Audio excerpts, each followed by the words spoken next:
বল বল যে আমার পা নাকে ঠান্ডাটা কখনো কমে না। কি বলছে?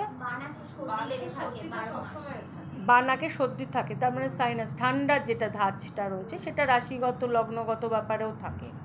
আচ্ছা, তোমারটা আমি বলে দিচ্ছি, দেখিয়ে দিচ্ছি, সেটা করবে কেমন আছো, আর নেক্সট বৃহস্পতিবার বলে দেবো। আর তোর যাতে শরীরে আরেকটু মাংস টাংস লাগে তার জন্য আমি বলে দিচ্ছি, হ্যাঁ সেটা ঠিক আছে। পাতলাটাকে মোটা করে দিই, হ্যাঁ হ্যাঁ হ্যাঁ, এক সপ্তাহে আর এই জামাটা পরতে পারবে না এরকম অবস্থা। ঠিক আছে, সেটা বলে দিচ্ছি। সেটা করবে হচ্ছে কিশমিশ, প্রতিদিন কিশমিশ খাও, প্রতিদিন। ব্লাড সার্কুলেশন ঠিক হবে, ব্লাড সার্কুলেশনে কিশমিশ ঠিক করে, ঠিক আছে। আর সেল ড্যামেজের থেকে রক্ষা করে।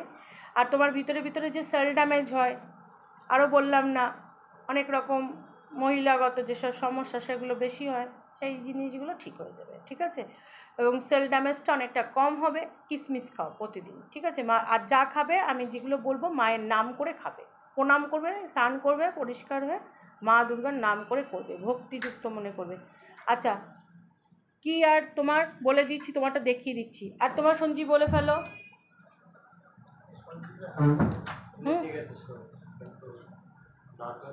নার্ভটার প্রবলেম, সেটা আমি রুদ্রাক্ষ দিয়ে তোমার ঠিক করে দেবো, সেটা নিয়ে চিন্তা করতে হবে না, চাঙ্গা হয়ে যাবে তুমি, ওটা নিয়ে চিন্তা করতে হবে না। আর তোমার চোখের প্রবলেম গেছে, কোলেস্ট্রলটা তুমি ভালো করে খাও, ভালো করে খাও, তেল মশলা দিয়ে পাকিয়ে একদম ইয়ে করে ভালো করে রসিয়ে খাও, ঠিক আছে। তোমার ভুঁড়িটা অনেকটা কমেছে, এটাই ভালো, কলসির মতো ভুঁড়িটা একটু কমে গেছে, হ্যাঁ ঠিক আছে।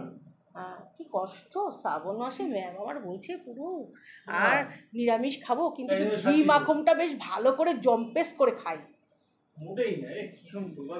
আচ্ছা, চোখের তোমাদের দুজনের চোখ নিয়ে দেখা, পা বার, হাত বার করো, পা বার করো সব, আর মন্ত্র শিখে নাও, ঠিক আছে। আর আমাকে ঠিক কিন্তু ফিডব্যাক দেবে নেক্সট বৃহস্পতিবার কেমন আছো, ঠিক আছে। ওকে।